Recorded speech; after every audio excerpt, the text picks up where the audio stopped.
কিছুদিন আগেও সুস্থ সবল বাপ্পি ঢাকায় গিয়েছিলেন আত্মীয়ের বাসায়। সেখানেই হঠাৎ করে গলা ফুলে গেলে তাৎক্ষণিক মেডিকেল গেলে ভর্তি হতে হয় তাকে। অপারেশনের মাধ্যমে বাদ দেওয়া হয় গলার অতিরিক্ত মাংস।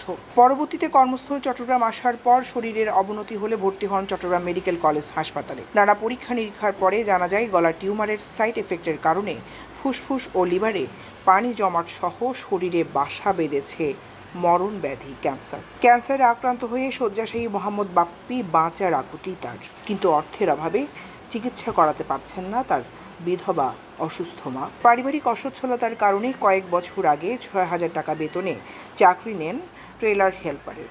স্বপ্ন ছিল ড্রাইভিংয়ে সুন্দর একটি কেরিয়ার গড়ে জমি ক্রয় করে মাকে নিয়ে থাকবেন। বাপ্পির স্বপ্নের জমি ক্রয় করা দূরের কথা, বেঁচে থাকার লড়াইয়ে খরচ করতে হচ্ছে জমানো টাকা। এই অবস্থায় সকলের আর্থিক সহযোগিতা চেয়েছেন বাপ্পির সহকর্মীরা।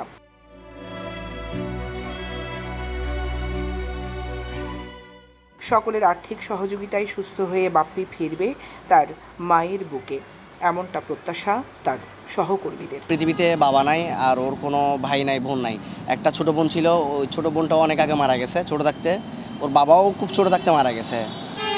তো ওর অসুস্থ মা আছে, ওর মাও খুব অসুস্থ। মানুষের বাসা বাড়িতে খেটে গিয়ে কাজ করে এই বাপ্পিকে আপনার ছোট থেকে বড় করছে এই পর্যন্ত, এবং ড্রাইভিং করে সে টাকা রোজগার করে তার অসুস্থ মায়ের সেবা করবে এবং দুমুঠো ডাল ভাত খেয়ে তার অসুস্থ মায়ের পাশে থাকবে বলে সে একটা আশা করছিল। এই চেষ্টায় যদি আল্লাহ একটু ওকে যদি ফির দুনিয়া দেয়, তাহলে এটাই ওর অসুস্থ মায়ের সেবা করতে পারবে, এটাই চাচ্ছি, আর কিছু না। দৈনিক আজাদী নিউজ ডেস্ক।